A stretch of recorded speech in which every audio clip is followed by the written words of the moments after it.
महाराष्ट्र और उत्तर प्रदेश दो ऐसे राज्य हैं जहां की राजनीति में लगातार उथल पुथल चल रही है और चुनाव से पहले अभी और उथल पुथल होने की चर्चा भी है। बिहार के से 3 साथी बीजेपी के साथ आ चुके हैं, यूपी में राजभर 7 आ गए। महाराष्ट्र में 2 पार्टियां टूट चुकी हैं और अब कहा जा रहा है कि अगला नंबर अखिलेश यादव का है। मतलब उनके वो साथी जो औपचारिक तौर पर अभी भी उनके साथ हैं, मतलब जयंत चौधरी। खबरें लगातार ऐसी आ रही हैं कि जयंत बीजेपी के संपर्क में हैं और सिर्फ सीटों के बंटवारे को लेकर पेंच फंसा है। ये अटकलें चल ही रही थी कि एक तस्वीर ने इन अटकलों को और ज्यादा हवा दे दी और उस तस्वीर में आरएलडी के 8 विधायक सीएम योगी के साथ मुलाकात करते हुए दिखाई दे रहे हैं। क्या है इसके पीछे की कहानी, इस रिपोर्ट में बताएंगे।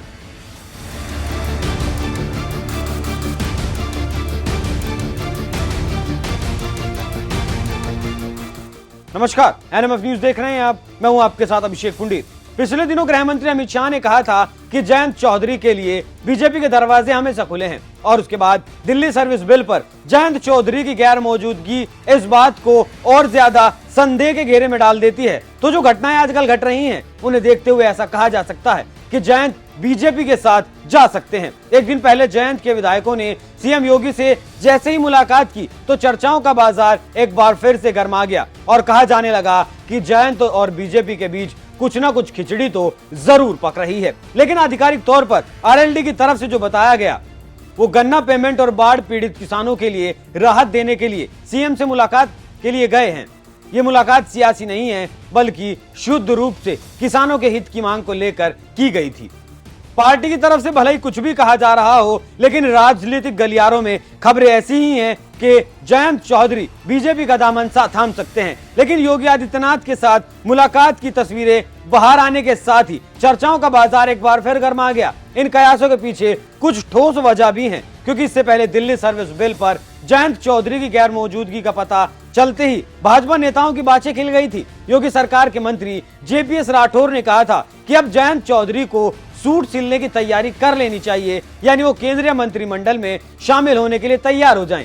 वहीं बीजेपी सरकार के सहयोगी ओम प्रकाश राजभर ने कहा कि देर सबेर जयंत आएंगे जरूर। तो चर्चा होना तो लाजमी है। खबरें ऐसी भी हैं कि जयंत 10 सीटों की मांग कर रहे हैं और वो 10 सीटें मांग रहे हैं जिनमें से ज्यादातर पर पिछले चुनाव में बीजेपी ने जीत हासिल की थी, जैसे बागपत, मुजफ्फरनगर, कैराना और मथुरा। और इन सीटों को आरएलडी अपना गढ़ भी मानती है। लेकिन बीजेपी उन 10 सीटों पर आरएलडी के साथ दांव लगाने के चक्कर में है जहां पिछले चुनाव में बीजेपी को हार मिली थी, जैसे रामपुर, अमरोहा, नगीना, इन जैसी सीटें। यहाँ पेच भी यही वजह है।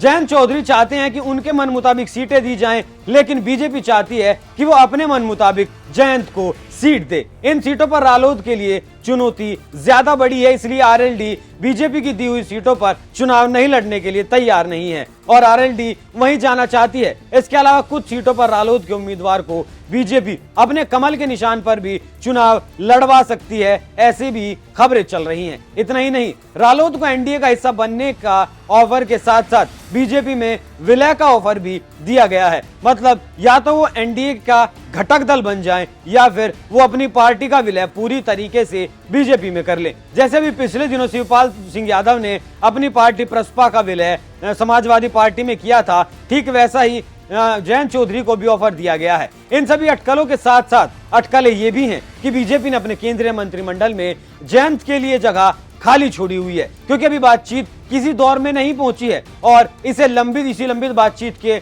दौर में रालोद के विधायकों का योगी से मिलना पहुंचने से ढेर सारे सवाल अब खड़े हो गए हैं। अब देखना यह होगा कि इस पूरे घटनाक्रम पर जयंत का क्या रिएक्शन आता है और क्या ये वाकई में बीजेपी का दामन थामते हैं। क्योंकि साल भर पहले जब जयंत को शाह ने ऑफर दिया था, तब जयंत चौधरी ने कहा था कि मैं कोई चवन्नी नहीं हूं जो पलट जाऊंगा। लेकिन तब के हालात और आज के हालात बदल चुके हैं। आज खबरें ऐसी हैं राजनीतिक गलियारों से कि अखिलेश यादव और जयंत चौधरी के बीच पिछले नगर निकाय चुनाव से सब कुछ ठीक नहीं चल रहा है, क्योंकि कई सीटों के बीच दोनों के कैंडिडेट के बीच तनातनी देखने को मिली थी। कई सीटों पर जयंत चौधरी अपने कैंडिडेट उतारना चाहते थे और सपा समाजवादी पार्टी ने जयंत चौधरी से बिना पूछे ही उन सीटों पर अपने कैंडिडेट उतार दिए थे। पटना की मीटिंग में भी जयंत चौधरी नहीं पहुंचे थे, हालांकि बेंगलुरु की मीटिंग में जयंत चौधरी जरूर पहुंचे थे और आने वाले अगली तीसरी मीटिंग में मुंबई जो होने वाली है उसमें अभी तक ये बात क्लियर नहीं है कि जयंत चौधरी उस मीटिंग में पहुंचेंगे